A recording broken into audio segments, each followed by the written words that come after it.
Todo comienza en 1831, en donde se da la independencia de Colombia. Tras esta independencia se crea lo que es el Congreso de la República y la Constitución Política.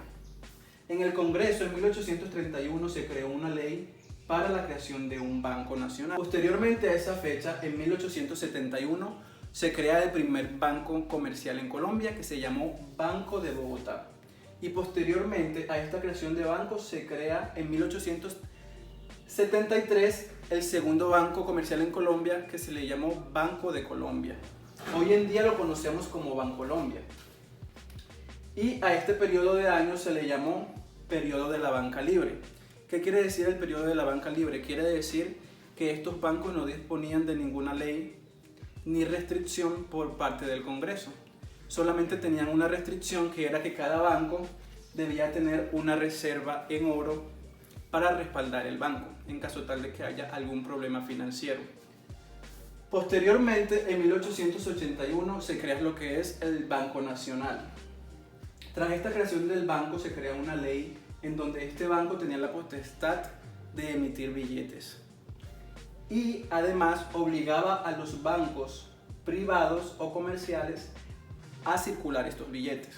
En caso tal de que el banco se negara a circular esos billetes, ya que ellos también circulan sus propios billetes, pues se creó una ley en la que se les sancionaba. Si ellos no circulaban el billete del Banco Nacional, el Congreso de la República lo sancionaba, prohibiéndole a esos bancos pues crear sus propios billetes, emitir sus propios billetes. Entonces estaban completamente obligados a circular los billetes del Banco Nacional. Posteriormente, en 1886, se le prohíbe rotundamente a los bancos privados emitir sus propios billetes. Por lo tanto, se crea un monopolio de la creación de billetes, de la emisión de billetes por parte del Banco Nacional. Todo esto con el fin de que haya un solo billete en emisión de un solo banco, que sería del Banco Nacional. Luego, en este periodo de tiempo llega lo que fue la Guerra Civil. Con esta Guerra Civil se incrementó la emisión de los billetes del Banco Nacional, por lo tanto, ya estos billetes muy poco circulaban. Entonces, la gran mayoría de billetes que circulaban era del Banco Nacional. Y tras la creación de tantos billetes y la circulación de tantos billetes, se creó una inflación.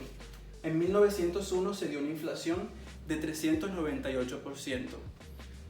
En 1904 la inflación empezó a reducirse con el tiempo, porque ya se había acabado la Guerra Civil y la inflación bajó al 120%, en donde hubo un crecimiento de la economía. En todo este periodo hubo un crecimiento de la economía. En 1905 se creó el Banco Central. Con este Banco Central lo que se quería era regresar al patrón del oro. Ya no querían seguir manejando los billetes, sino regresar a cómo se comercializaba antes, que era con el oro. Pero en 1909 este intento de regresar al patrón del oro fracasó, por lo tanto se cerró el Banco Central y se crea aquí una junta que se llamó Junta de Conversión. Esta Junta de Conversión lo que quería era eso más que todo, pasar de los billetes al oro. Entonces, en este periodo de tiempo empezó a actuar lo que fue, de entre 1909 y 1923, empezó a actuar lo que fue la Junta del Oro, que fue gracias al Congreso de la República que se dio, y la Junta de Conversión lo que hizo fue eso, cambiar los billetes, se dejaron de emitir y dejaron de circular y empezó poco a poco a comercializarse otra vez con oro. Pero en 1923 se crea el Banco de la República con dos leyes importantes. Cuando él se hace esa junta con esos europeos y esos economistas, crea 10 leyes, de los cuales solo 8 se aprobaron en el Congreso de la República. Y de los más relevantes fueron la Ley 42 y la Ley 25. La Ley 42 fue la constitución y regulación de la Contraloría General de la Nación. Entonces se creó este ente que todavía existe, la Contraloría General de la Nación, que son los encargados de que todo lo financiero en el país se haga correctamente. Y se creó la Ley 25, que fue la organización del Banco de la República. Tras la Guerra Civil, cuando finalizó la Guerra Civil, hubo un déficit fiscal, el país estaba subdesarrollado en comparación con los otros países de la época, y por eso el presidente Ospina decidió unirse con otros economistas de otras partes del mundo para crear el Banco de la República e impulsar el país para que haya inversión extranjera. Y esto sería todo lo de la historia de la política monetaria en Colombia. La política monetaria son todas aquellas acciones que toma el Banco Central para mejorar y mantener la economía de dicho país. El Banco Central cuenta con 3 instrumentos. El primer instrumento es la tasa de descuento. Esta tasa de descuento es el interés que el Banco Central cobra a los bancos comerciales o privados por realizar préstamos. Entonces, cuando es muy baja esta tasa de descuento, la oferta del dinero aumenta. ¿Por qué aumenta? Porque los bancos están más interesados, ya que la tasa de interés está baja, pues están más interesados en realizar los préstamos. Y las personas que van a los bancos a realizar un crédito, pues ven que es un costo más bajo y se interesan aún más por realizar los créditos. Mientras que cuando la tasa de interés aumenta, el interés que los bancos pagan al Banco Central es aún mayor. Por lo tanto, los bancos no están interesados en realizar préstamos y la gente menos se interesa en hacer créditos, ya que es más caro realizar el préstamo. El segundo instrumento es el encaje bancario. Todo banco comercial, por regla del Banco Central, tiene que hacer una reserva de dinero para mantener al banco. Es decir, cuando hay algún problema económico de ese banco, pues el banco tenga con qué mantenerse gracias a esa reserva. Entonces, cuando aumenta la reserva, entonces el Banco Central son los que determinan cuánto es el porcentaje de reserva. Entonces, cuando aumenta la reserva de dinero requerido, pues la oferta del dinero baja. ¿Por qué? Porque el banco cuenta con cierta cantidad de dinero. Entonces, al aumentar la reserva, es menos dinero con el que cuenta el banco. Por lo tanto, la oferta de dinero disminuye.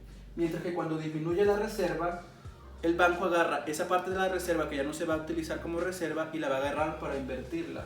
Por lo tanto, la oferta del dinero aumenta. Es decir, que habrá mayor dinero circulando entre la nación. Y el tercer instrumento son las operaciones de mercado abierto, llamado también OMAS. Aquí es la compra y venta de títulos de deuda pública. Entonces, cuando hace una compra, el Banco Central es un dinero que inyecta el Banco Central para que ese dinero circule en la nación. Por lo tanto, la oferta de dinero aumenta. Mientras que con la venta es dinero que recibe el Banco Central y lo almacena. Por lo tanto, menos dinero que va a circular en la nación. Por lo tanto, la oferta de dinero disminuye.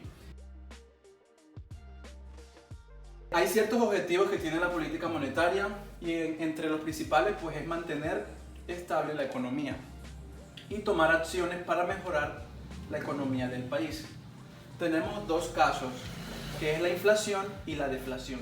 La inflación, cuando sucede la inflación, se le llama política monetaria expansiva y la oferta del dinero aumenta. Entonces, entre más dinero haya circulando en la nación, pues mayor será la inflación. Y esto se le llama crecimiento a la economía. Mientras cuando tenemos una deflación es menos cantidad de dinero que circula, por lo tanto menor oferta del dinero. Y se le llama política monetaria restrictiva. Y se le llama también que es una crisis económica. Hablando particularmente en Colombia, el objetivo de la política monetaria en Colombia es mantener estable y baja la inflación. Y el objetivo es mantener en promedio la inflación en un 3%. Con un margen de error de más o menos 1%, es decir, que puede estar entre 2 y 4% el porcentaje de inflación. Entonces, aquí en Colombia el objetivo es este. Entonces, lo que es el Banco Central de Colombia, que sería el Banco de la República, tiene que mover sus fichas de acuerdo a estos 3 instrumentos. Entonces, si la idea es mantener la inflación en un 3%, pues ellos tienen que hacer una investigación con economistas o con su equipo de trabajo para que la tasa de descuento, el encaje y la operación de mercado abierto pues den un resultado de una inflación del 3%. Entonces cuenta con esos 3 instrumentos para cumplir este objetivo. Entonces así funciona más que todo la política monetaria aquí en Colombia.